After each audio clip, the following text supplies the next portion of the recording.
আজকে আমি আপনাদেরকে হযরতে আব্দুল্লাহ ইবনে আব্বাস থেকে বর্ণিত একটি রিওয়ায়াত শোনায় দিব।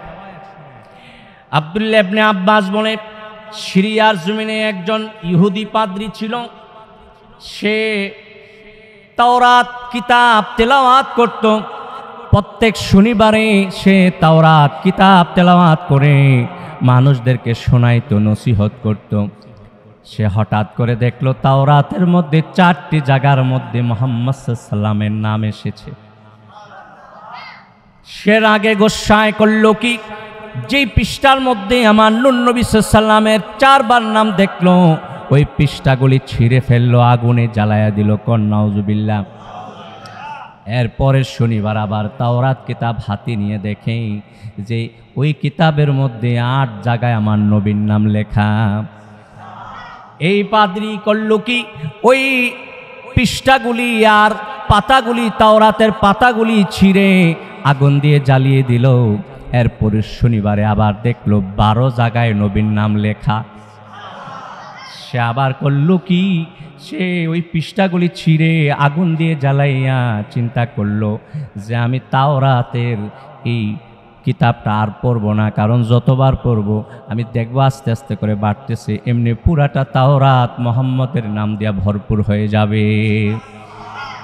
তারপর সে তার চেয়ে বড় আলেম, তার চেয়ে বড় পাদ্রী, তার কাছে যেয়ে বলল, তুমি কি চিনো মুহাম্মদ সাল্লাল্লাহু আলাইহি ওয়াসাল্লামকে? তুমি কি জানো তিনি কে? তার ব্যাপারে আমাকে আরও কিছু ভালো জ্ঞান দান করো।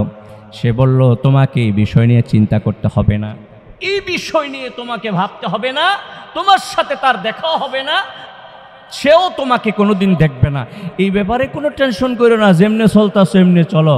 মুহাম্মদ একটা মিথ্যাবাদী, জোরে কর নাউজুবিল্লাহ। সে বলল, না, কোনোদিন হতে পারে না, তুমি আমাকে খবর দাও মুহাম্মদ সাল্লাল্লাহু আলাইহি ওয়াসাল্লাম এখন কোন জায়গায় আছে। এমত অবস্থায় আমার নূর নবী সাল্লাল্লাহু আলাইহি ওয়াসাল্লাম মদিনাতুল মুনাওয়ারায় ছিলেন। সে একটি বাহন নিল, বাহন নিয়ে মদিনাতুত তাইয়্যিবার দিকে রওনা দিল। আস্তে আস্তে আস্তে আস্তে করে মদিনাতুল মুনাওয়ারায় প্রবেশ করলো। সে যখন মদিনাতুল মুনাওয়ারায় প্রবেশ করলো, তখন আমার নবীর ইন্তেকাল আর ওফাত হয়ে গেছে, 3 দিন হয়ে গেছে। নবীকে দেখার জন্য, নবীকে দেখার জন্য, নবীর দিদারের জন্য, নবীর সাক্ষাতের জন্য সব কিছু ছেড়ে দিয়ে চলে আসছে মদিনায়। অথচ নবী চলে গেছেন, 3 দিন হয়ে গেছে।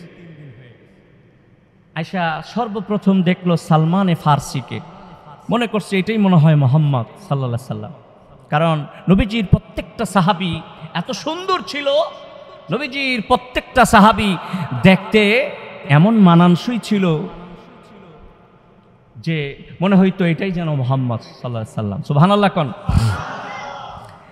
সালমান ফার্সিকে ডাক দিয়ে কয়, ও সালমান, তুমি কি মুহাম্মদ সাল্লাল্লাহু আলাইহি ওয়াসাল্লামের খবর আমাকে দিতে পারবা?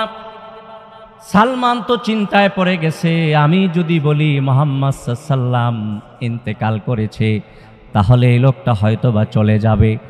আমি যদি বলি ইন্তেকাল করে নাই, তাইলে আমার কথাটা মিথ্যা হবে। হযরতে সালমান ফার্সি তাকে নিয়ে রওজা শরীফে মসজিদে নববীর মধ্যে দেখাইয়া বললেন, যাও ওই জায়গায় মুহাম্মদ সাল্লাল্লাহু আলাইহি ওয়াসাল্লাম আছে। ওই জায়গার দিকে ইশারা করে দিলেন। ওই জায়গায় অনেক সাহাবায়ে কেরাম ছিল, হযরতে আলীও ছিল। সে মনে করছে তাদের মধ্যেই মনে হয় মুহাম্মদ সাল্লাল্লাহু আলাইহি ওয়াসাল্লাম বসে আছে।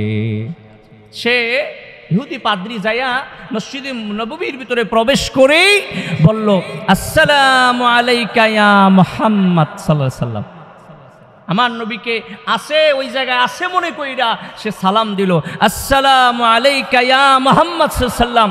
সাহাবায়ে কেরাম সেখানে বসা ছিলেন। তারা যখন দেখলো সরাসরি নবীকে ডাক দিয়ে সালাম দিচ্ছে, তাদের মধ্যে আরো চিন্তা, পেরেশানি, চোখের পানি বেড়ে গেল। তারা ওই মানুষটাকে ডাক দিয়ে বলল, মান আনতা ইয়া ফুলান ক্বাদ জাদ্দাতা জারাহাতানা। তুমি কে, কোত্থেকে আসছো? তুমি তো আমাদের কাটা গায়ের মধ্যে লবণ ছিটাইয়া দিছ। আমরা মুহাম্মদ সাল্লাল্লাহু আলাইহি ওয়াসাল্লামকে হারিয়ে 3 দিন হয়ে গেছে, পেরেশান, চোখের পানি এখনো আমাদের শুকায় নাই। তুমি কে রে? তুমি আমাদের গায়ের মধ্যে কেমনে লবণ ছিটায়া দিলা? তারা বুঝতে পারছে যে এই মানুষটা মনে হয় নতুন আসছে, মদিনাতুল মুনাওয়ারায় মনে হয় নতুন এসেছে, সে জানে না আমার নবী সাল্লাম চলে গেছে। তারা সবাই বলল, ভাইরে তুমি যার তালাশে এসেছ মুহাম্মদ সাল্লাম, তিনি তো 3 দিন হয়ে গেছে আমাদেরকে ছেড়ে, আমাদেরকে এতিম করে এই তো রওজা শরীফে শুয়ে আছে। এই ইহুদি পাদ্রী বলল, তোমাদের মধ্যে কি কেউ আছে আলী, যার নাম সুবহানাল্লাহ কোন? তোমাদের মধ্যে আলীকে আমি তাওরাত কিতাবের মধ্যে আলীর নাম শুনেছি। আলী ডাক দিয়ে কয়, এই আমি হইলাম আলী। কয়, আলী তোমার কাছে কি নবীজির কোনো জুব্বা মোবারক আছে কিনা আমাকে দাও। 2 নয়নে নবীর তো দেখলাম না, নবীর জুব্বা গলায় লাগাইব, কপালে লাগাইব, সিনায় লাগাইব, একটু গ্রাণ শুনবো, তাইলে আমি ধন্য হয়ে যাব। হযরতে আলী সালমান ফার্সিকে বললেন, সালমান যাও যাও ফাতেমার ঘরে যাইয়া আওয়াজ দিবা, আস্তে করে আওয়াজ দিবা, ফাতেমাকে বলবা নবীর জুব্বা মুবারকটা দিতে। সুবহানাল্লাহ কোন? হযরতে আলীর নির্দেশে হযরতে সালমান ফাতেমার দরজায় আঘাত করলেন। ফাতেমা চিৎকার করে কয়, মাইয়াকরাউল বাবাল ইয়াতামা, কে রে এতিমের দরজার মধ্যে আওয়াজ দেয়। ফাতেমাও কান্দে, হাসান হোসেন কান্দে। হযরতে সালমান ফার্সি কয়, ফাতেমা তুমি অস্থির হইও না, অস্থির হইও না। ওই বিদেশ থেকে একটা লোক আসছে মুহাম্মদ সাল্লামের দেখার দিদারের জন্য, সে নবীকে দেখে নাই, এই কারণে সে জুব্বা মোবারক চায়, জুব্বার গ্রান নিবে, সিনায় লাগাবে, একটু চুমু খাবে। হযরতে ফাতেমা জুব্বাটা দিলেন। এই জুব্বা নিয়ে সালমান ফার্সি মসজিদে নববীতে গেল। আল্লাহর হাবিবের জুব্বা মুবারক দেখে সাহাবায়ে কেরামের মধ্যে কান্না আরো বেড়ে গেল। হযরতে আলী সর্বপ্রথম চুমু খাইলেন, চুমু খাইয়া তার হাতে দিলেন, সে চুমু খাইল। ওই জুব্বা মুবারকের গ্রান নিয়ে বলল, খোদার কসম করে বলছি ও নবীর সাহাবীরা, জীবনে অনেক আতর দেখেছি, অনেক গ্রান শুনেছি, কিন্তু মুহাম্মদ সাল্লামের জুব্বার মধ্যে যে গ্রান আছে, এই গ্রান আমি কোনোদিন দেখি নাই। তারপরে জুব্বাটা রেখে সে রওজার পাশে যাইয়া বলল, আসসালাতু আসসালামু আলাইকা ইয়া রাসূলুল্লাহ, আসসালাতু আসসালামু আলাইকা ইয়া হাবিবাল্লাহ, আসসালাতু আসসালামু আলাইকা ইয়া শাফিআল মুযনিবিন, আসসালাতু আসসালামু আলাইকা ইয়া রাহমাতাল লিল আলামিন। নবীকে সালাম দিলেন, আল্লাহর উপর ঈমান আনলেন, তারপরে নবীর উপর ঈমান এনে আল্লাহকে ডাক দিয়ে বললেন, ইয়া রাব্বাল আলামিন, আল্লাহুম্মা ইন কাবিলতা ইসলামি ফাকবিজ রূহি সাআতান।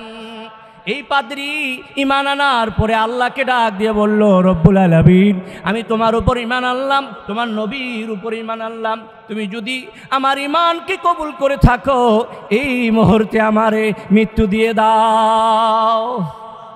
ফাখররা মাইয়াতান, হযরতে আলী বলে সাথে সাথে সে মরা হইয়া পড়ে গেল। সুবহানাল্লাহ।